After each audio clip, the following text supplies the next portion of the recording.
Cramped up.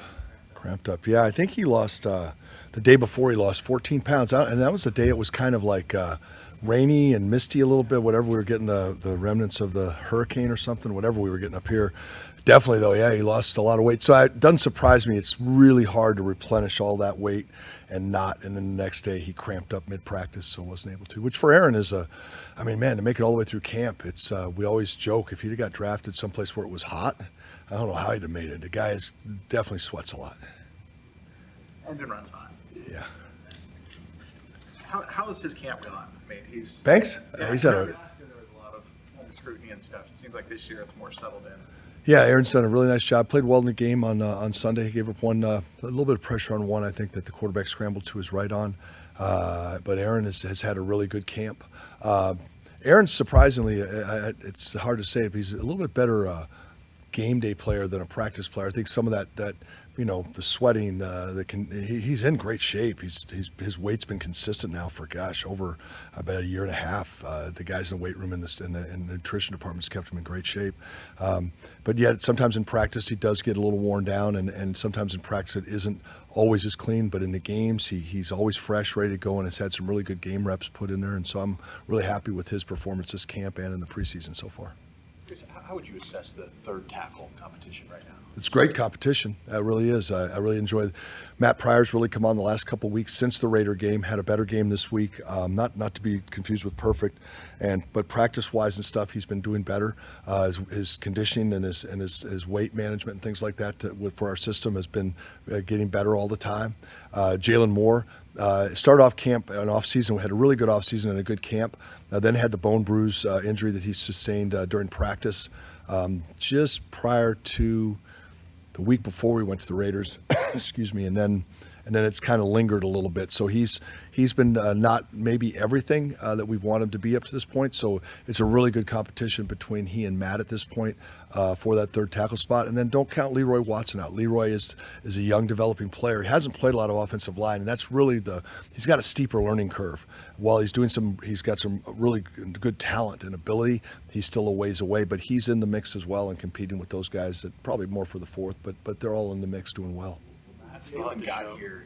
Kyle, I think, said the hope was that he would be a guard at some point, and because of injuries and things like that, he's just never had that opportunity. Is that still something that could be in the cards for him? You know what's funny is Jalen's body type a little bit. I'm really sorry, guys. I'm trying to shake this thing. Jalen, his body type looks a little bit more like a guard, but the quickness, the twitch, and the things that sometimes need to play at guard isn't there as much. So he's much more of a tackle than a guard, even though I think that's what everybody in the draft, we kind of had him, targeted in that direction. But I've always been, my personal opinion has been, if a guy can play tackle, let him see if he can play tackle. They're harder to find than guards. And so if he can, he can. And he's done a serviceable job. We still are looking for just a little bit more from Jalen and keep hoping that he continues to work. Is Mac still going to have to show that he could line up on the left side for the? I know we talked about it a couple weeks ago, and you said maybe after the Raiders game. Yeah, we're still now. He's starting to get more comfortable in the system. So now I do think that at some point, I thought it might be before this time, but it's not. But that's still. Again, I'm not sure how the roster all shakes down, but if it had to be a right-left backup, a little bit like it was last year with McKivitz and Jalen, and then I think that it could be that way to start off. Maybe Matt over time gets more comfortable back on the left side. So, and again, it's nothing set in stone at all at this point. It's a very fluid depth chart at this point, except for the starting left tackle. What's the next step for Watson? What does he need to kind of build? Well, you guys have heard me say it before again and again, just how much playing time means. He's so much better this week just having played 2 preseason games. The Raider game, obviously, neither game being good enough. He's got to play better. But the point of it is that the guy's improving by learning, by getting the experience. He had a little bit of playing time in Atlanta last year in the preseason, and then this year with us, he's gotten the 2 games up to this point. So as much time as we can give him, that's what he has to get. And obviously, there's only so many game reps. There's so many of these guys, man. Back in the day, we would have sent them to NFL Europe, and they'd had a whole off season of playing games over there and just had a chance to play a lot of football. And they come back to us, even though they're beat up and tired, when they would come back to us, they would have played, and you kind of knock off I don't know what, it's not rust, but they get some playing time, things that some guys didn't have a lot of in college, or they're changing positions and things like that. Leroy, they don't have that benefit. Off-season, OTAs aren't the same as they used to be. Training camp's not the same as it used to be. There's just not as many opportunities to get these guys reps to develop them other than practice reps, and they're just not quite the same. Is it common to have players that are better game day players than practice players, in your experience? Not really. I mean, Aaron kind of jumped off the screen at us when we got to opening day, and he's downfield celebrating the end zone. He's cleaning the pile off. He's leading screens downfield. You saw the other day he was out in front of Debo's screen and was, it was an almost block, but he was down there hustling his butt off to make a play. And it's not often with offensive linemen that you see that drastic. It's a big difference for Aaron. I mean, he's a good practice player, but it's a grind, and I can't explain it other than I think a little bit the sweat. I hate saying that. I mean, it sounds weird, but it's something about it. But on game day, he does actually perform quite a bit better than practice, and it's cool to watch. Got that first opportunity yesterday after Aaron cramped up. Have you been happy with his progress here through training camp? Same things I just mentioned with Leroy, and probably Nick even more so, because he's been an offensive lineman, even though it was at Fordham. He nothing against Fordham, but it just wasn't, not the highest competition, and he really is taking advantage of these reps, and through the reps of the first couple games, again, not this last game was a big step for him. The energy that he played with, the effort that he played with, the confidence that he played with, and so yesterday when he stepped in, it was nice to see him in there and really not miss a beat. He did a nice job and competed well. And it was practice, obviously, but I'm really happy with Nick's progress. Again, he could use a whole nother preseason to get him ready to go, and he's not going to get that opportunity, but he's going to get some more game reps this week, and then if the time comes during the season that he has to contribute, he'll be as ready as he can be at this point. Kyle wasn't ready to divulge playing time and stuff yet yesterday, but he did say after the Chargers game he expected the ones to go at least a little bit against the Chargers, and Jake Brendel said yesterday, he goes, it was his understanding that the ones were going to play some. What do you think they actually get out of, say, 10 to 15 snaps in the last preseason game that helps you going into Pittsburgh?